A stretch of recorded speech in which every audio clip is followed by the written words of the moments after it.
Voilà, plaisir immense d'être avec vous dans cette émission Grande Tribune. Nous sommes le lundi 29 janvier 2024. On va ensemble présenter quelques lignes d'actualité avant de présenter nos invités du jour.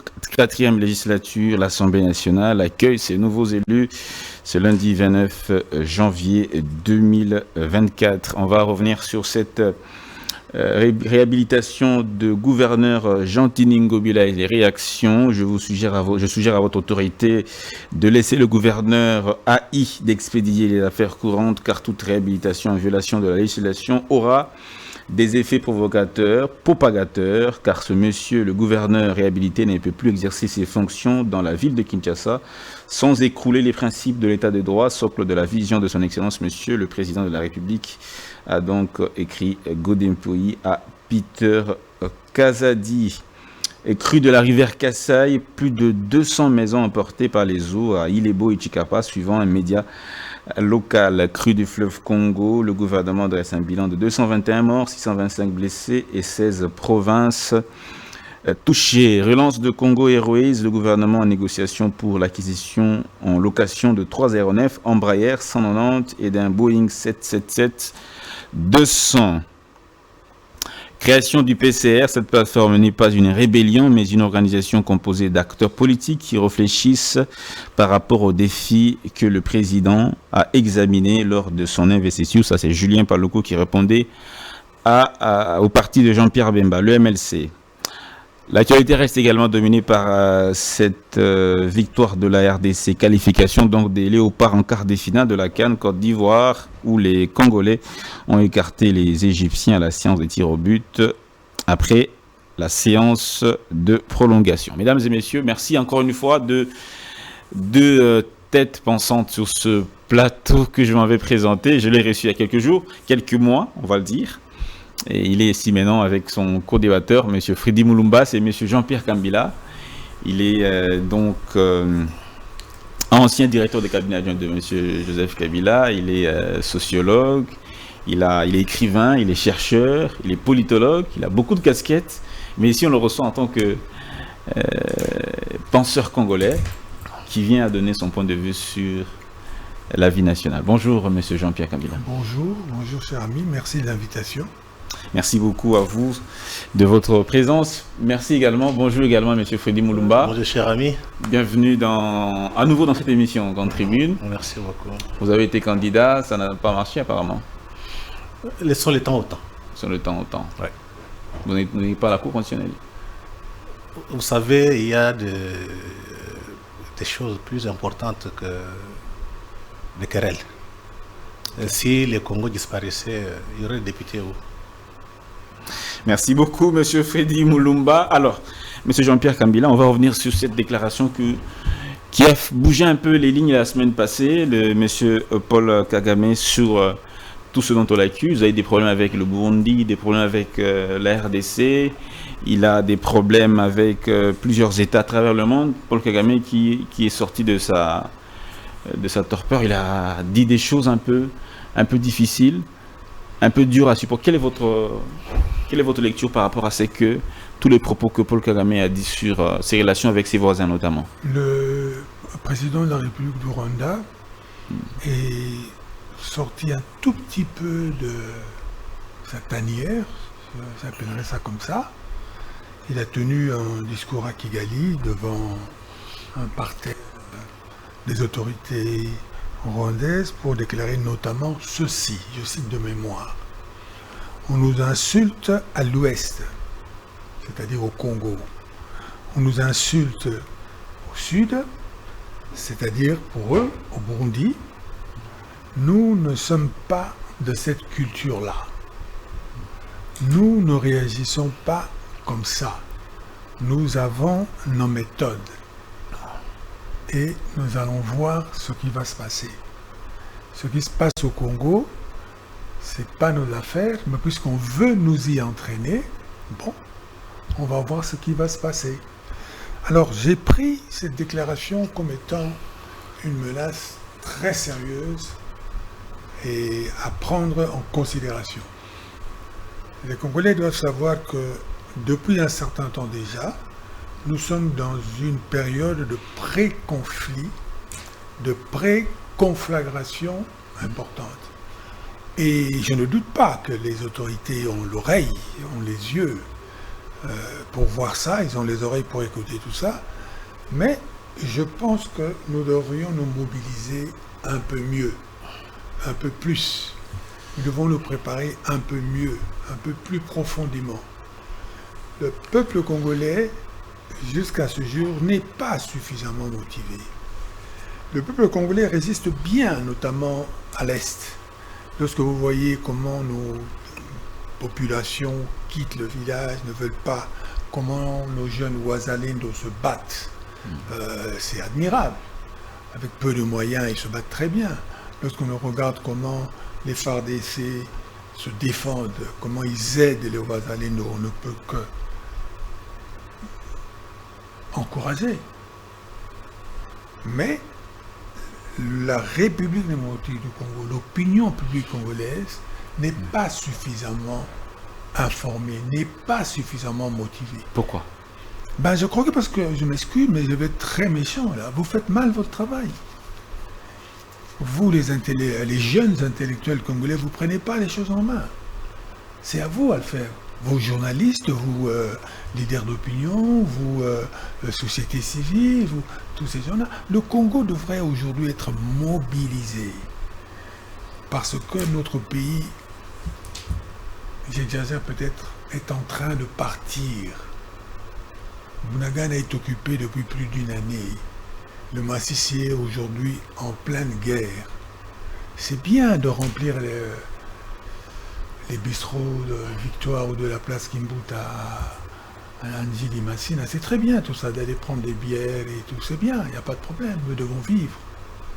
C'est bien de fêter le nouvel an. Mais nous avons un problème extrêmement grave. Notre existence même est mise en cause, est remise en cause. Quels sont les éléments qui indiquent à tous, qui indiqueraient que notre existence est menacée? Vous parlez de la partie Est particulièrement. Il y a une fraction très importante de notre pays dont nous avons perdu le contrôle. Si ce n'est pas grave, je ne sais pas ce qui pourrait être plus grave. C'est déjà très grave ceci. Ça, c'est la première chose. La seconde, c'est que on nous dit, dans des expressions à peine voilées, qu'on va nous attaquer. On nous le dit, il a dit clairement, et ce n'est pas la première fois, il a déjà dit par le passé, nous avons vu comment ça s'est passé. Nous connaissons les mentalités.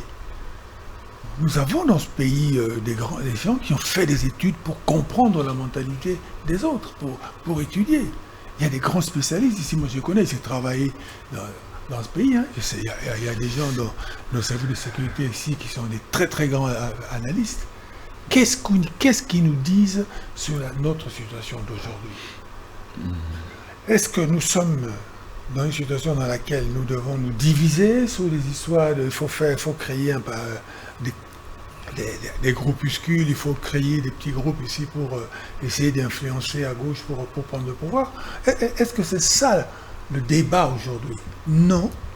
Je crois qu'il faut le dire clairement à nos compatriotes, à vous qui faites l'opinion, à vous qui parlez à la population, la République démocratique du Congo est en danger, réellement en danger. On parle de balkanisation depuis très longtemps, à tel point que mon ami ici, carrément, je dirais, il symbolise ce discours-là. On en parle, mais on en a tellement parlé qu'on commence à penser que c'est quelque chose d'ordinaire. Non, c'est très grave.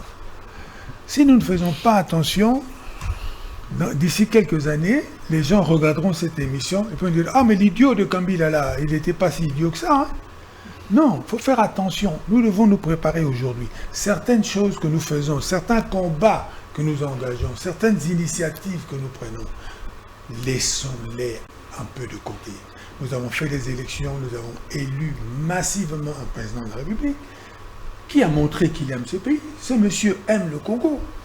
Les Congolais ont répondu, ils ont montré qu'ils l'aiment. Il faut voir comment ça s'est passé. Moi, j'ai suivi. Mais quand vous suivez, avant de donner la parole à M. Freddy Mulumba, quand vous suivez les acteurs politiques qui ne sont pas du même bord que le chef de l'État, même sa famille, pensent que si la situation persiste et demeure, c'est parce que c'est un problème de gouvernance. La gouvernance, elle n'est pas bonne, la gouvernance, elle est mauvaise, et donc ce n'est pas un problème à laquelle il faut mêler tous les Congolais, mais c'est plutôt à ceux qui ont le levier du pouvoir. Alors, ceux qui osent dire que c'est pas un problème auquel il faut mêler tous les Congolais, je m'excuse, mais il y a quelque chose qui ne va pas dans le raisonnement. Vous savez, le combat que vous avez entre vous, entre madame et monsieur dans la maison, ne doit pas vous empêcher de bien fermer les portes pour que le voleur n'entre pas.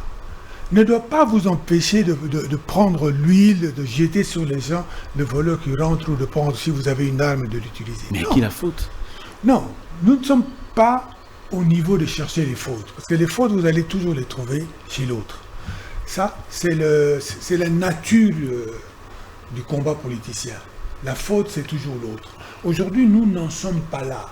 Nous sommes à un niveau où le pays est en danger, où il y a une fraction importante de la nation qui est en train de partir. Nous sommes dans un moment où il y a une fraction de politiciens qui veulent nous distraire. Vous voyez ? Pas seulement dans l'opposition, dans la majorité aussi, et notamment dans l'Union sacrée. Nous venons d'entendre ici, il y a toute une polémique qui a occupé pratiquement toute la semaine passée. Mais ça sert à quoi? Au moment où votre pays est en danger. Au moment où vous devez vous interroger sur votre existence même. Eh bien, nous en sommes là. Je ne vais pas monopoliser la parole. Oui. Nous en sommes là. Aujourd'hui, nous sommes dans un moment de très, très grande fragilité de la nation congolaise. Très grande fragilité. Chaque responsable, chaque intellectuel, chaque personne qui pense qu'elle réfléchit, devrait réfléchir à ça, privilégier ceci et pas autre chose. D'accord. Merci beaucoup, M. Jean-Pierre Kambila. Je vais vous repasser la parole, mais je voudrais bien qu'à la prochaine prise de parole, qu'on puisse revenir un peu sur les causes de ce que vous décrivez comme étant situation très grave. Comme ça, on va chercher à comprendre un peu comment nous en sommes arrivés là. M. Freddy Mulumba, je vous passe également la parole. Comment vous réagissez par rapport à ces propos de Paul Kagame? Je dirais Kagame a eu peur. Il a peur. Il a perdu les pédales. Vous savez, il y a quelque temps, Kagame était le patron de l'Afrique. Il a eu peur de qui? De Fachi. C'est le seul président qui a mis Kagame en difficulté. Psychologiquement, Kagame il ne revient pas. Donc Fachi l'a déstabilisé. Et ça crée la peur. Kagame venait ici, tout le monde se taisait. Dans tous les pays africains, Kagame était le patron. Mais l'arrivée de Fachi à la tête du Congo et la manière dont il a attaqué de front, l'homme a perdu les pédales. Voilà pourquoi il est devenu un problème. Un problème pourquoi? Il mène des désordres au Congo, ça fait plus de 30 ans. Il a attaqué le Burundi, il mène des désordres. Il mène des désordres en Tanzanie, puis Mozambique, des trucs comme ça. Donc, il joue la politique de la tête brûlée. Donc, il a perdu un peu l'honneur qu'il avait. Kagame partait à Washington, on le recevait comme un grand homme d'État. Quand tous les grands se mettaient, Kagame était devant. Maintenant, il est nulle part. Mais il est resté avec nos amis globalistes qui ont financé la guerre de l'AFDEL et qui sont installés actuellement à Kigali. Et à Kigali, il y a beaucoup d'usines, beaucoup de banques, beaucoup de compagnies d'assurance qui sont installées par les globalistes. Pour quel objectif? C'est créer le Rwanda comme un Singapour africain. C'est ça l'objectif qu'ils ont maintenant. Le globaliste. Globaliste, comme les hommes d'affaires occidentaux. Que le Rwanda soit comme le Singapour. Donc il faut qu'on fasse très attention. C'est eux qui donnent ce pouvoir à Kagame d'être ce prince d'Afrique. Kagame ne vaut rien. Kagame n'est qu'un négrier de temps moderne. Est-ce que vous comprenez? Un petit peu comme le Kagame là, donc comme le Rwanda, 10 millions d'habitants, ils peuvent mettre le Congo à genoux. Ce n'est pas Kagame, ce n'est pas Museveni. Ce sont des multinationales qui étaient à Berlin en 1885, qui estiment que les richesses du Congo leur appartiennent jusqu'à aujourd'hui. Et je recommande à beaucoup de Congolais de lire la thèse de Mazama Lalé, les aspects juridiques de la crise au Congo. C'était sa thèse de doctorat. Réalisez cette thèse de Mazama Lalé. C'est très clair.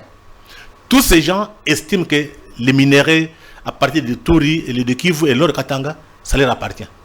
Ils ont signé des conventions ou bien des accords avec des contrats avec Léopold II.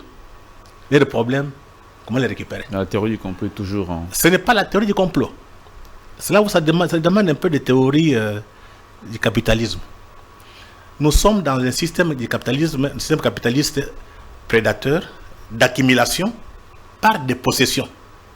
Ça signifie qu'ils viennent piller, tuer, faire des esclaves pour leurs propres biens. Ce système capitalisme-là, c'est qui est incarné par le capitalisme occidental.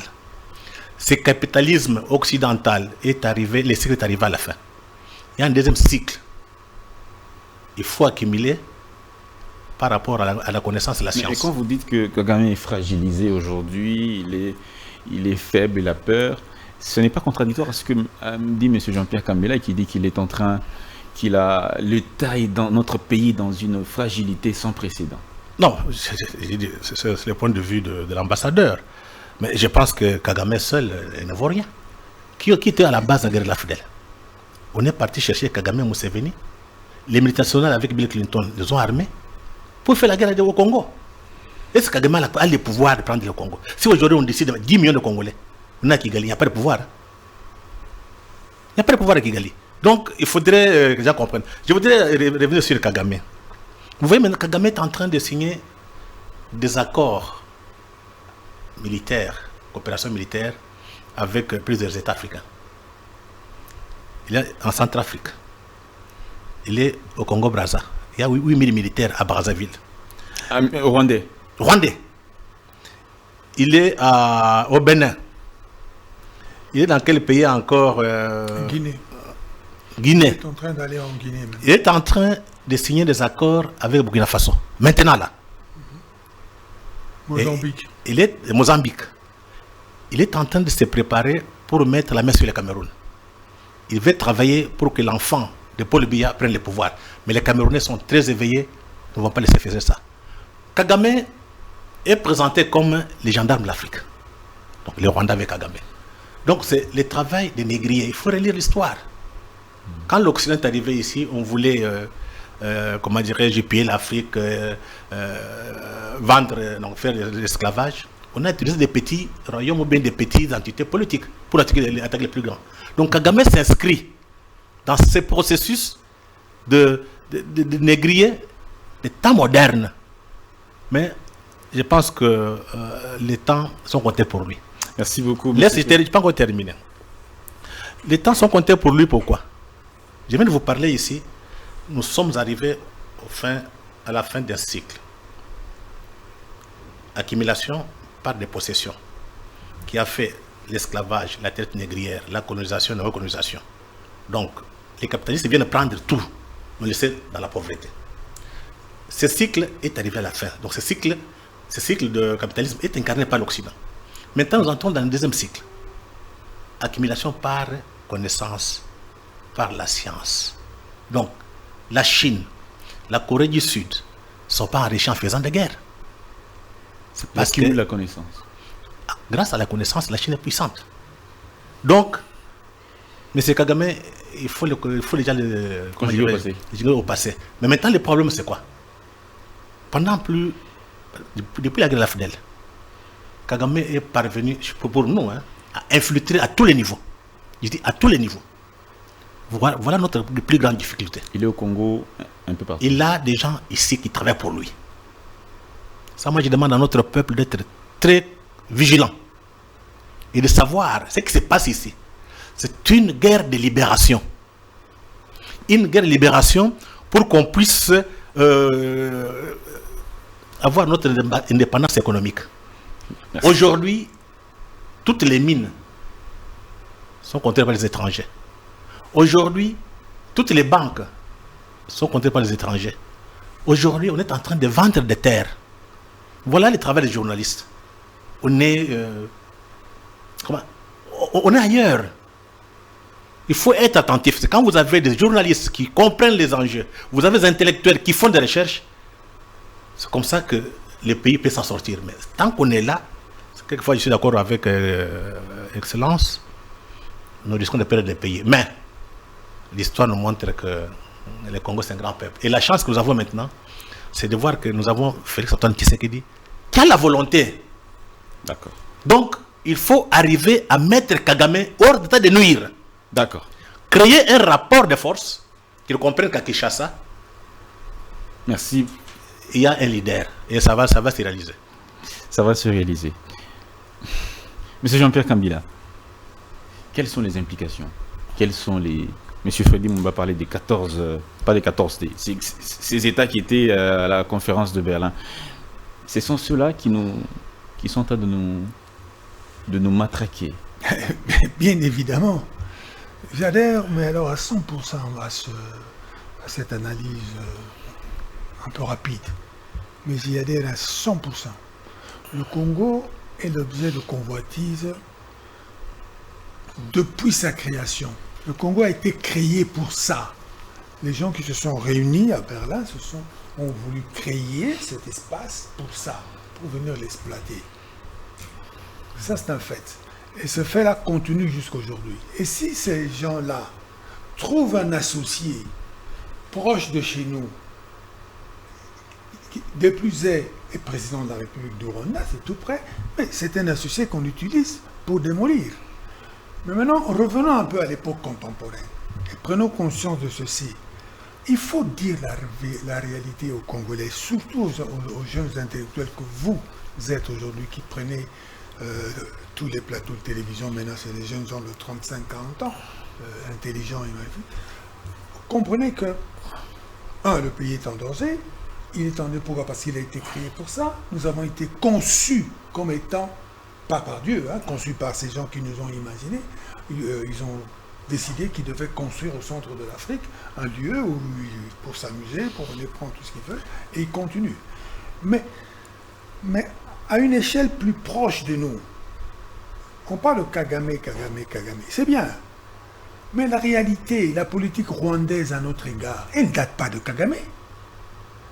Les Rwandais sont dans ce pays, dans cette optique-là, depuis les années 60. Qu'est-ce que faisait Bisengimana ici? Qu'est-ce qu'il a fait? Il a su manipuler Mobutu, faire entrer les Rwandais, beaucoup les nommer à tous les postes de responsabilité, infiltrer partout, utiliser les universités congolaises pour former les intellectuels. Ils ont fait ça. Pourquoi? Parce que eux, ils avaient la conscience, c'est-à-dire cette conviction que nous sommes dans une telle position, nous devons chercher à gagner ceci. Si vous avez le temps un jour, et je le recommande aussi pour ceux qui nous regardent, lisez Honoré Mbanda. Honoré Mbanda, c'était pas mon ami, nous on le traitait ici de Terminator et tout, mais n'empêche c'était quelqu'un de très intelligent, de très fin. Lisez son analyse. Les réseaux rwandais, je pense occidentaux en Afrique. Oui, ouais. Il avait bien compris ces choses-là. Et jusqu'aujourd'hui, il y a dans nos services ici des gens qui comprennent cette affaire-là. Là où moi, Kambila, je fais le reproche, c'est-à-dire que nous, qui nous prétendons être communicateurs, journalistes, intellectuels, nous ne faisons pas notre travail de mobiliser la nation. Notre pays est en danger. En danger parce que nous avons été conçus pour être des esclaves, mais nous ne le voulons pas. Nous devons nous défendre, nous avons le droit. Notre pays est utilisé par ces puissances. Ils utilisent un pays par ces puissances pour nous dominer et ils donnent tous les moyens à cette puissance-là. Et pour ça, il faut que nous changeons un peu de mentalité. Première chose, changement de mentalité, c'est quoi? C'est-à-dire changer le paradigme.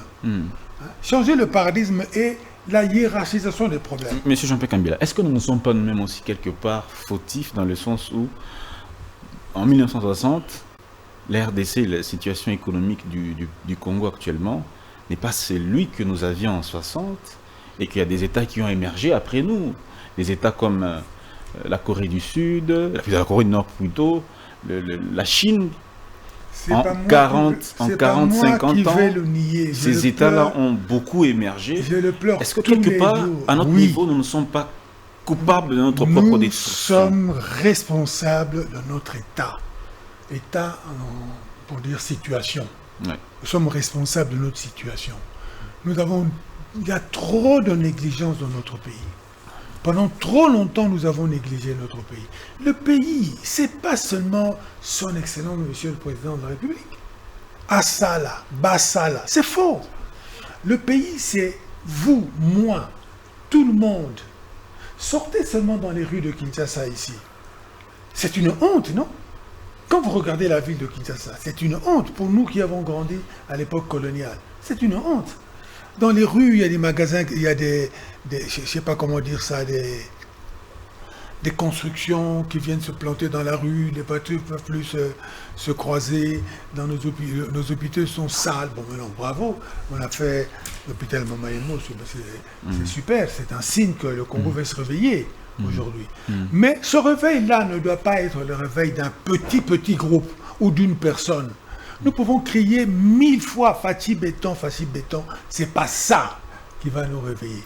Ce qui va nous réveiller, c'est une véritable prise de conscience. Vous avez maintenant quelqu'un qui est le fils de pays, et puis qui en plus qui est accepté. Parce que le vrai problème, il ne suffit pas d'avoir un bon président. Il faut encore qu'il soit accepté et accompagné. Le président de la République actuelle, il est accepté par la population congolaise. Accompagné par la population congolaise. Mais où sont les cadres qui veulent être autour de lui pour apporter le message dans la nation? Où sont-ils? Où sont les groupes? Où sont les partis politiques qui se disent « Nous sommes partis politiques à la recherche de changement de la conscience du Congolais, de la manière de faire ».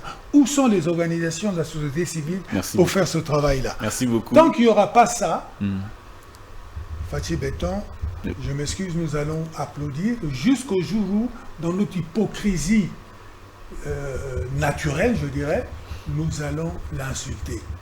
Alors, pour éviter de l'insulter un jour, écoutons-le maintenant. N'attendons pas qu'il soit fatigué à 70 ans ou je ne sais pas quoi, ou lorsque le temps sera passé. Non, c'est maintenant qu'il faut l'écouter.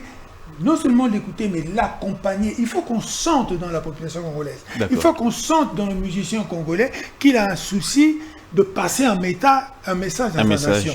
Il faut qu'on sente auprès de vous, dans vos émissions, que vous êtes scandalisé par la saleté de la ville. De la ville. Pas seulement Kinshasa, partout. Vous partez chez moi en Bujimaï.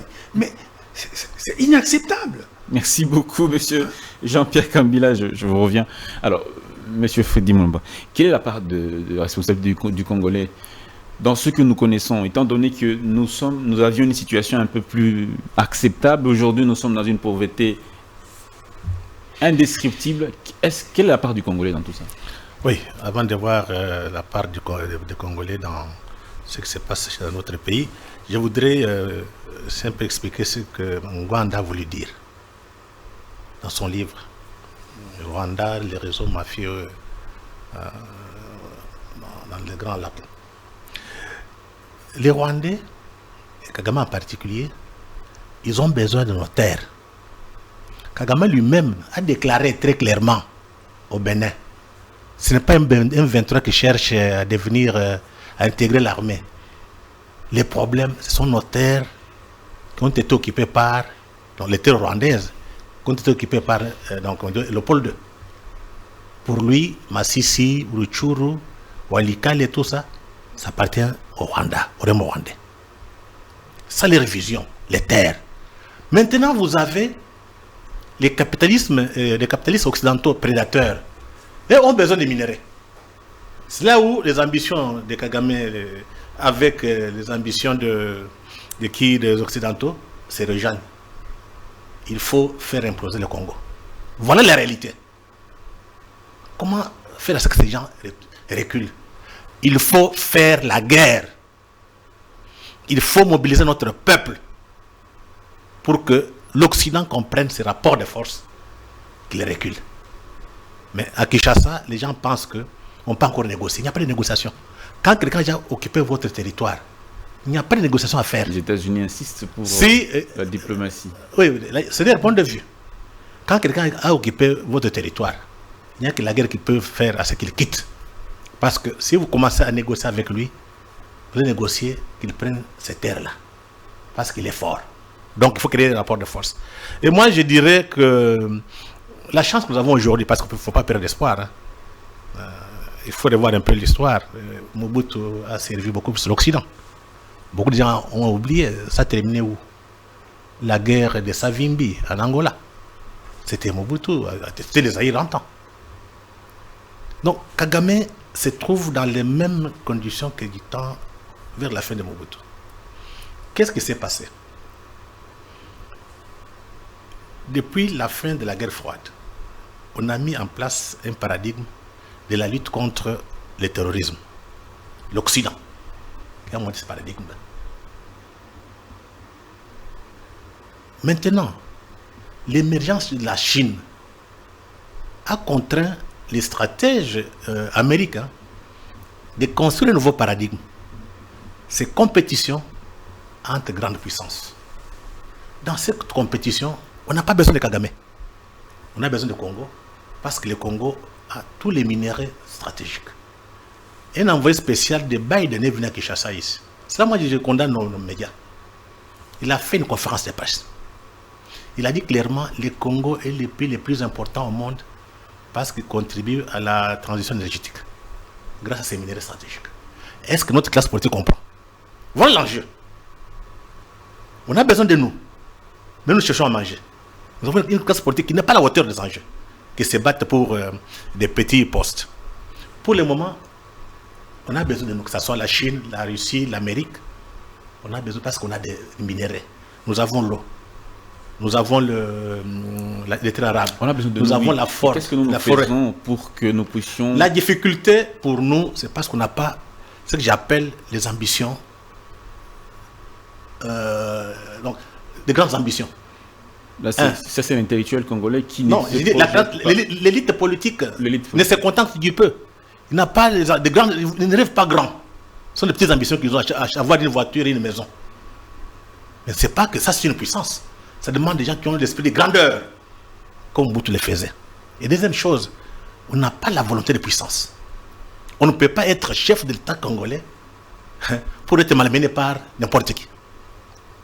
Nous avons la population. Il suffit de s'organiser. C'est là où l'intelligence stratégique intervient. Les politiciens qui parlent ici ne savent pas ce qu'ils disent. Si aujourd'hui le Congo disparaissait, est-ce qu'il y aurait un parlement? Ils ne savent pas qu'est-ce qui est important, donc qu'est-ce qui est important, qu'est-ce qui n'est pas, qu'est-ce qui est nécessaire, qu'est-ce qui n'est pas important. Donc c'est à nous maintenant, surtout je dis au niveau des médias. Si c'est de tels débats, vous invitez des spécialistes dans tous les médias du Congo, tout le monde parle de la même manière, on va créer une certaine opinion, créer une masse critique. Ceux qui nous voient à l'extérieur disent, mais ces gens-là ont compris. Il faut la guerre. Nous devons faire la guerre. L'Israël fait la guerre. Quand? Maintenant. Nous devons faire la guerre maintenant. Mais, mon cher ami, nos enfants ne seront jamais les esclaves des autres. Il faut relire l'histoire. Il y a des peuples qui ont perdu leur autonomie, leur indépendance, qui ont été occupés. Lisez l'histoire. Et donc, la seule voie de sortie... Il n'y a que la guerre, mais cette guerre doit être populaire. Ça signifie qu'il faut mobiliser notre peuple pour qu'ils comprennent pourquoi on fait la guerre. On ne fait pas la guerre pour faire la guerre au Rwanda. Nous faisons la guerre pour récupérer nos minéraux. Tu viens de dire ici que nous sommes très pauvres. Est-il normal qu'on ait tout? Les étrangers sont plus riches. Merci beaucoup. Et notre peuple est pauvre. C'est là où j'ai dit nous sommes responsables parce que les élites ne font pas leur travail. C'est tout. Les élites ne font pas leur travail. Vous êtes des élites de ce pays. Vous êtes des gens sur qui le peuple compte pour apporter des solutions. Vous avez échoué aussi, vous aussi, M. Jean-Pierre Kabila. Ah ben c'est évident, c'est l'évidence même. On a échoué, oui, on est vraiment dans la boue. C'est clair, moi je ne doute pas là-dessus. Juste peut-être une chose. Nous ne sommes pas dans une situation d'aller faire la guerre. Nous sommes en guerre. La guerre est déjà là. Nous sommes même occupés. Il y a une fraction importante de notre pays qui est maintenant occupée. Bunagana est occupé. Masisi est occupé. Mais qu'est-ce qu'on... Apparemment... Donc nous sommes déjà en guerre. Et malheureusement, en retard. Ce que je voulais dire ici, lorsque j'ai évoqué Ngbanda, c'est pour dire que c'est une guerre qui a commencé depuis très longtemps.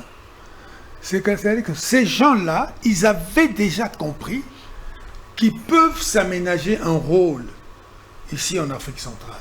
Ils avaient compris ça bien avant. Certaines personnes d'entre nous, notamment les Ngbanda et tout, parce qu'ils étaient dans les services secrets, eux, ils avaient eu cette analyse-là. Avaient-ils vraiment compris? Je n'en sais rien. Mais aujourd'hui, nous constatons qu'ils le savaient, ils avaient l'information. Ils ont même écrit.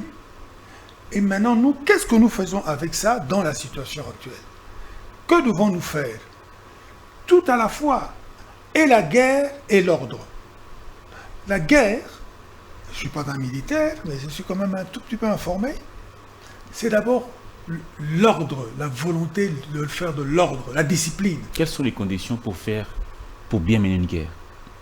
C'est d'abord une bonne formation, bien former les enfants. Que les enfants, quand ils sont jeunes, qu'ils sachent déjà que j'appartiens à un pays, quelle est l'histoire de ce pays, quelle est la situation de ce pays-là dans le monde global, et qu'est-ce que moi je fais pour, lorsque je deviendrai grand, défendre ce pays-là. C'est-à-dire l'enseignement. Et comme j'ai remarqué, comme tout le monde, que maintenant, vous avez à la tête de ce pays quelqu'un qui a vu ça, qui a compris qu'une nation ne peut pas vivre sans connaissance et qu'il faut faire un effort au niveau de l'enseignement. Aujourd'hui, nous avons, on me dit, que 4,5 à 6 millions de jeunes en plus dans les écoles. Ce n'est pas seulement une question de gratuité d'enseignement. Hein. On dit gratuité, bon, c'est ce qu'on veut mettre en avant. Non, on prépare ce pays à être fort. Parce que c'est l'école qui va faire les ingénieurs qui vont faire les armes. C'est l'école qui va faire les canons. C'est l'école qui va préparer à préparer les avions, les drones et tout ça. C'est ça qui va faire que vous allez être libre. C'est l'école qui va faire que vous allez enfin vous interroger sur « Ah, mais chez nous, nous mangeons le manioc, nous devons avoir une politique du manioc. Chez nous, nous mangeons le maïs, nous devons avoir une politique du maïs, il faut organiser ça. » C'est l'école, c'est l'intelligence, c'est le savoir, c'est la curiosité. Donc, bravo à ça.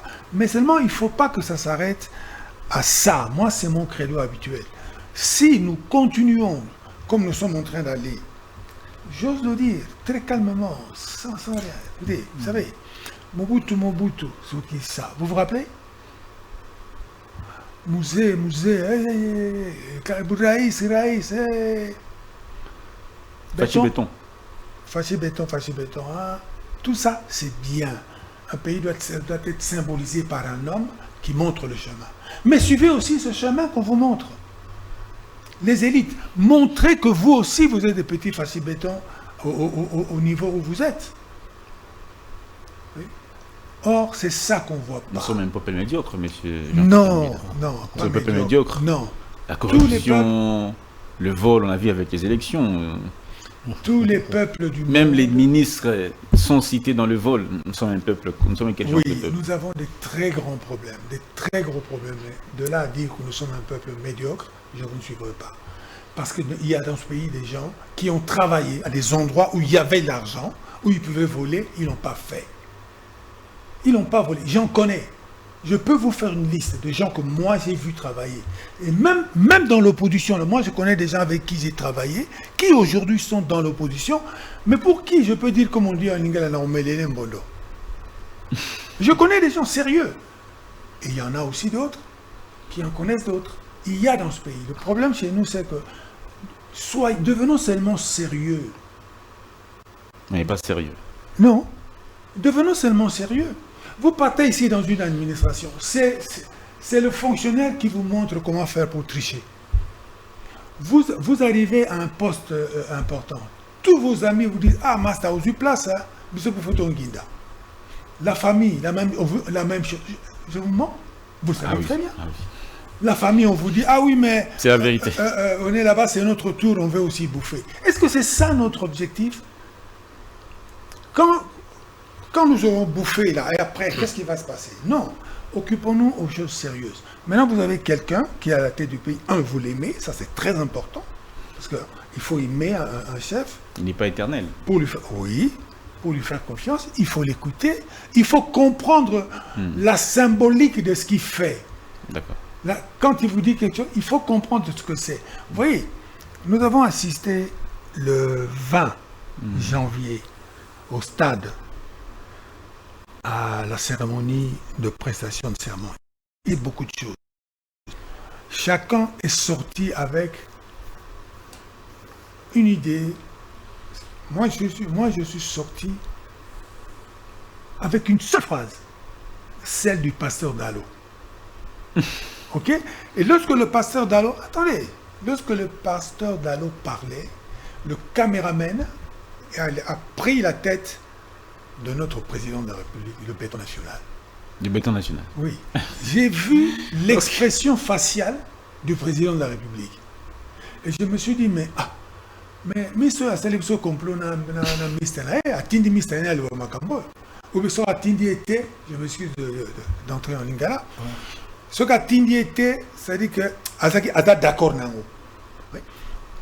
Beaucoup de gens ont prié, non?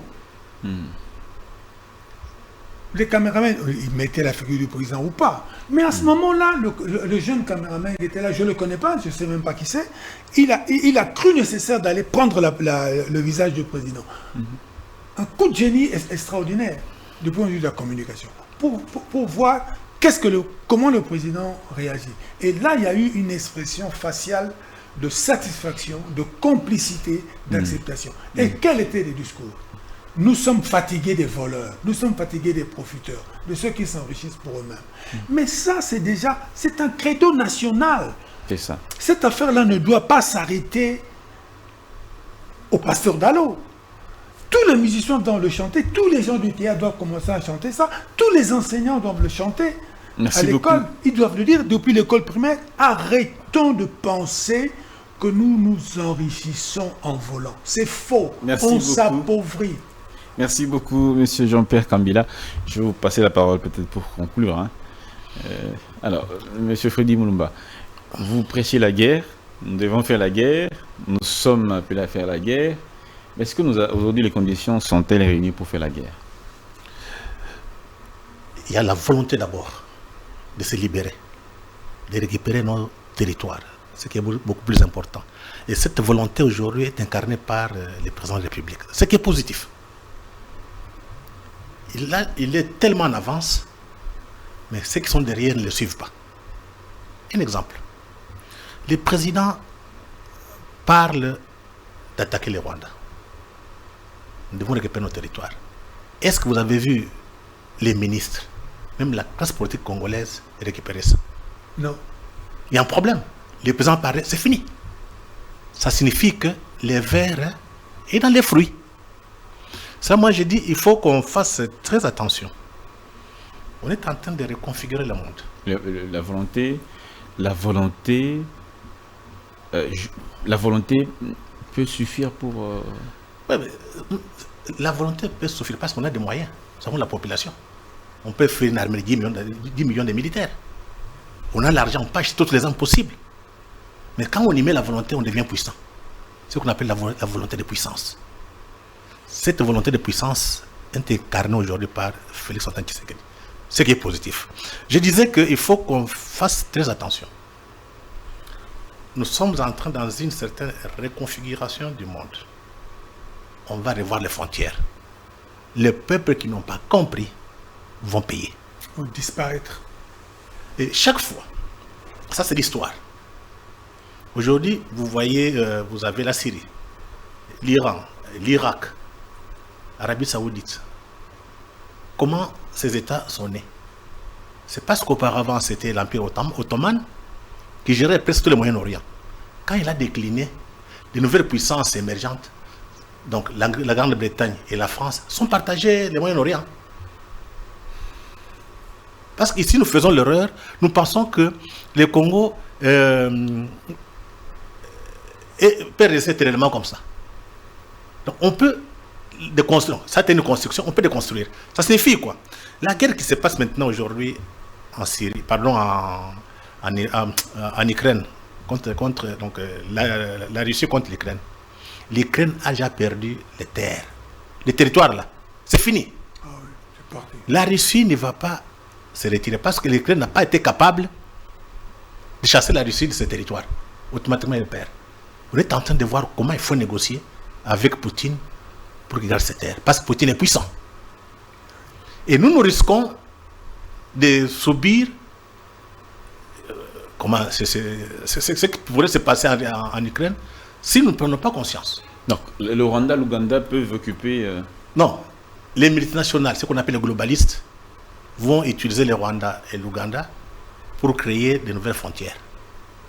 Donc, c'est à nous de comprendre que nous sommes dans un monde violent. Tout est question de rapport de force.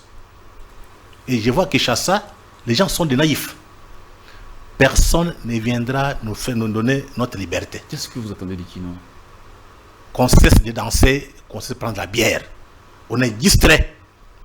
Et c'est là où moi j'ai dit, vous voyez, la guerre est militaire, ce qu'on voit sur le terrain au Kivu. Donc tous les Congolais doivent, comment dire, qu'est-ce qu'ils doivent nécessairement faire les Congolais? Non, il faut faire la guerre médiatique. Moi j'ai dit aujourd'hui, Bunagana est occupé, Massissi est occupé. Tous les médias congolais, même dans les réseaux sociaux, nous parlons la même voix. Ça va créer quand même un rapport de force. Mais quand vous venez à Kinshasa... On ne le dit pas? Non. Est-ce que vous avez vu des gens faire un débat de fond? Quels médias? Mais quand il y a des politiciens qui se battent pour avoir des postes, vous tous là, PCR, tel Kamet, c'est des histoires. Donc il faudrait qu'on prenne conscience. Il y a des peuples qui ont disparu. Des peuples qui ont disparu. Ils disaient l'histoire. Les drames qu'on ne lit pas. On ne connaît pas notre propre histoire. Ce qui s'est passé dans les années 60, ça peut se répéter aujourd'hui. Vous êtes professionnel des médias, monsieur Fédéon. Vous êtes aussi professionnel des médias. Et donc, vous avez aussi opinion sur eux. Moi, j'avais Télé 7. J'ai fait un travail de fond. RTNC aussi. J'étais à la RTNC. J'avais déjà commencé à faire des réformes. Mais les ennemis du Congo n'aiment pas le savoir, n'aiment pas la lumière. C'est un combat, c'est normal. Ces gens qui sont habitués à dominer, à piller, ils ne pourront jamais laisser libre. Il faut apprendre les leçons du Vietnam. Le Vietnam a battu l'Amérique, qui avait toutes les puissances. Prenez encore l'exemple de l'Afghanistan. Les Russes sont cassés les gueules, ils ont fui. L'Amérique vient de fuir. Mais les Afghans n'ont pas de bombes atomiques. Hein. La volonté seule d'être libre et indépendant. Maintenant, les Américains commencent à négocier avec eux. Nous devons changer notre manière de voir les choses. Ça signifie que maintenant, vous qui êtes journaliste, tous les médias, tous les jeunes gens qui apparaissent maintenant dans les médias doivent apprendre à faire la guerre médiatique. Et là, il faut que le gouvernement suive. Quand vous regardez... La guerre médiatique dont vous parlez, comment elle va se décliner? Qui va prendre la responsabilité d'encadrer cette guerre médiatique? D'abord, c'est le gouvernement. Kagame se permet de menacer. À Kinshasa qui a parlé. Quel homme politique? Quel intellectuel? Patrick Mouyaya, ministre. Il a fait quoi? Des déclarations tout simplement. Et après, nous voulons qu'il y ait des gens sur le terrain, qu'on organise notre peuple pour faire une guerre de libération. On ne fait pas ça, nous nous esclaves des autres. Donc Kagame a parlé à Kinshasa, tout le monde a peur. Oui. Tout le monde a peur à Kinshasa. Oui. Qui parle? De Kagame. Dis-moi un peu, combien de gens disent le nom de Kagame ici? Avant, à part Fachi. Qui dit Kagame? La plupart de notre classe politique, la grande partie, la majorité, sont entrés en politique grâce à Kagame. Non, mais ça c'est... La FDL, je m'excuse d'être un peu c'est de l'histoire, c'est des faits. Pour être ministre dans ce pays, avec la FDL, il faut l'autorisation de Kagame. Je pense que Fachi vient de mettre fin à cela. Voilà le problème. Maintenant, nous avons notre leadership. Voilà pourquoi Kagame est en difficulté. Il commence à parler... Donc même à l'époque de Kabila, c'est Kagame qui... Mon cher ami, pour être ministre ici... Au Congo, Kagame donne les ordres. Je te dis. Wow, ça c'est une révélation. Kagame, personne, aucun chef d'État ne pouvait parler devant Kagame. Même maintenant. Aucun. Sauf Fachi. Ça signifie que nous avons récupéré notre place. Maintenant, il faut des hommes. Quand on dit homme, Fathi ne peut pas être seul. L'ambassadeur vient de dire, il faut qu'on soit nombreux. Qu'il y ait des bétons partout, des petits bétons. Comme ça, on fait béton armé et nous récupérons notre pouvoir et notre place dans l'Afrique et dans le monde. Merci, M. Freddy Mulumba. Voilà, je crois que je vais finir avec vous. Je donne 5 minutes à M. Jean-Pierre Kabila, qui va aussi parler pour la dernière fois. On va clore l'émission. Est-ce que c'est vrai ce qu'il dit? Qu'à l'époque de Laurent Désiré Kabila, même Kagame s'est donné des ordres ici à Kinshasa pour nommer des ministres, tout ça. Est-ce que c'est... Vous étiez directeur de cabinet adjoint du président Kabila à l'époque. Je n'ai jamais reçu un seul téléphone de M. Kagame. Jamais.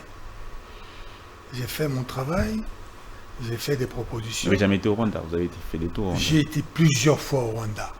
Ça serait une honte de dire que j'ai jamais été au Rwanda, ça serait un mensonge. Vous n'avez pas de responsabilité dans ça. Non. À un moment donné, je m'occupais de ce dossier-là. À un moment donné, je m'occupais du dossier des réfugiés rwandais ici au Congo, des réfugiés congolais au Rwanda. Donc, j'y allais. Je connais les rues de Kigali. J'ai parlé avec des ministres rwandais, je sais.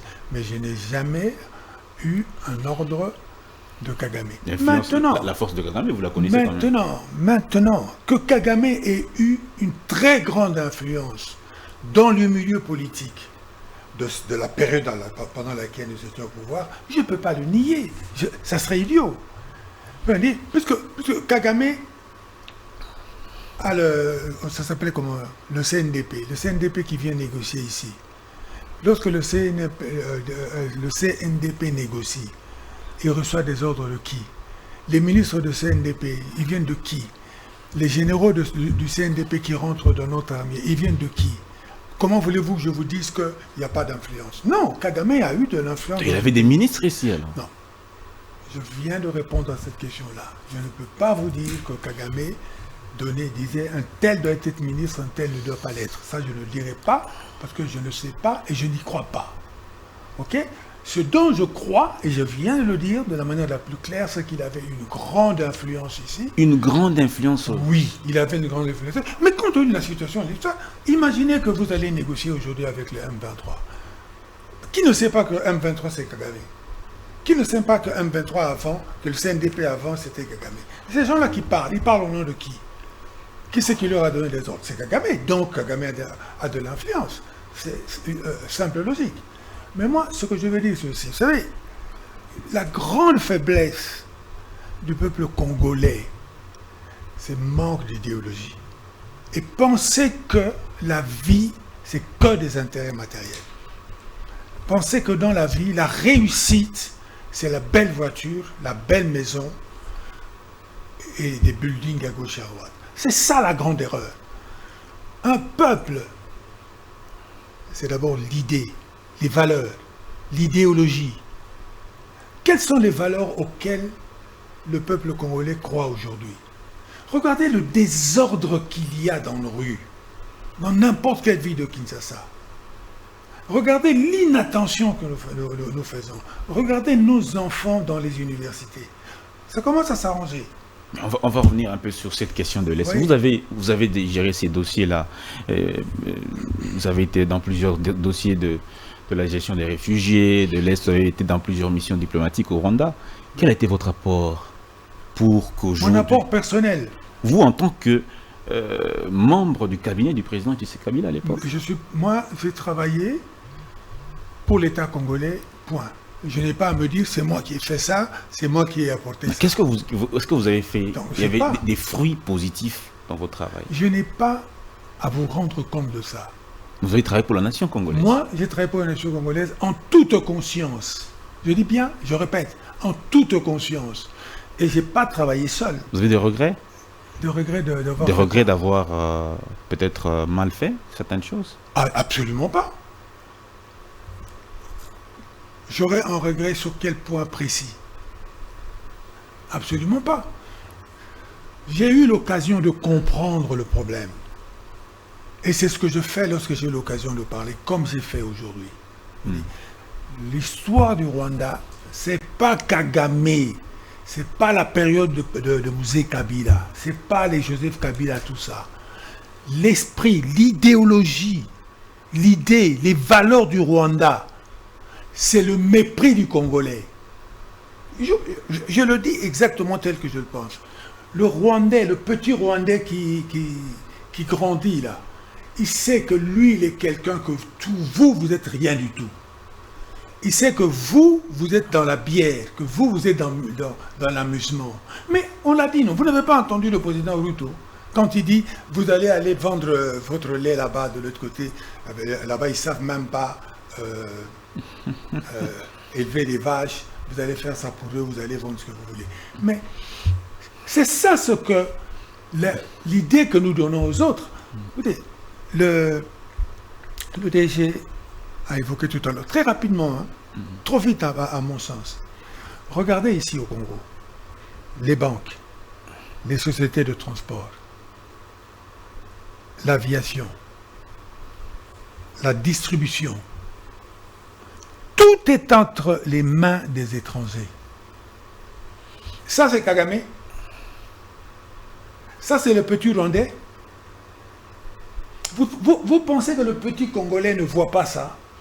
Vous pensez que le petit Congolais ne voit pas que dans notre pays, nous laissons tout aux étrangers? Non, il voit ça.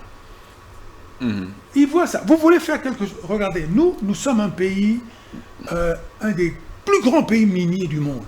Oui. On peut avoir la prétention de dire ça. Mais le plus grand. En fait, c'est faux. On n'est pas plus grand. On n'est rien du tout. Pourquoi on n'est rien du tout? Écoutez, si vous voulez faire du cuivre ici au Congo, vous devez aller en Belgique pour prendre les renseignements. À Tervuren. La grande bibliothèque se trouve là-bas. Oui. On va pas se mentir là-dessus. Et donc, c'est tout à fait normal. C'est ça qui fait un pays. C'est-à-dire, quelle est l'idéologie? Quelles sont les valeurs? Le jour où le Congolais disent, nous, on ne veut plus aller prendre nos renseignements à Tervuren. Nous avons du cuivre chez nous, nous avons des minerais chez nous. Organisons-nous pour avoir ça. C'est le début. Et ça, c'est la guerre. Ça, c'est faire la guerre. Parce que c'est avoir l'argent. Le jour où vous dites, chez nous, on veut bien avoir des supermarchés des Libanais, des Indiens et tout ça, mais nous aussi, nous devons avoir nos supermarchés. Merci beaucoup. C'est ça, faire la guerre. Le jour où vous direz, oui, mais on n'a pas de banque. Merci. La finance. Mais la finance, c'est la sécurité d'un pays. Nous n'avons pas de banque.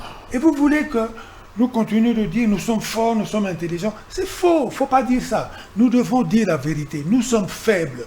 Nous sommes affaiblis parce que pendant longtemps, nous avons oublié de regarder l'essentiel. L'essentiel, c'est la formation, c'est l'intelligence, c'est les valeurs, l'idéologie. Qu'est-ce qui se passe dans nos têtes? Merci beaucoup. Je m'excuse de dire ça avec un peu de passion, mais j'en souffre. Je pense que ce débat, on va peut-être le reprendre le lundi prochain. Si vous êtes d'accord avec moi, on aura le même casting le lundi prochain pour l'intérêt du peuple congolais. Autant de lundi que vous voulez. Oui, merci beaucoup. Monsieur Freddy Mulumba, la question des Congolais. Les Congolais. Non, moi je voudrais conclure sur les Rwandais. Il y a le livre de Michela Wrong, L'assassin sans frontières. La dame est venue ici faire la publicité de son livre. Et l'index en français. Moi, j'ai la version anglaise, donc l'original. Je ne sais pas si elle a retouché par-ci, par-là. Le général Kayumba, Mwanawasa, c'est ça son nom. Il a dit à Kagame, nous ne serons pas capables de dominer le Congo éternellement. Il n'était pas d'accord avec Kagame.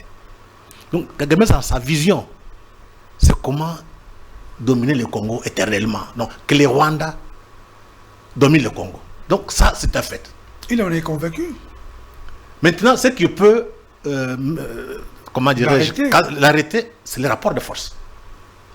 Force intellectuelle, d'abord dans des médias, qu'on voit quand même des gens qui parlent, qu'on publie des livres, que les intérêts s'expriment. Rapport de force militaire.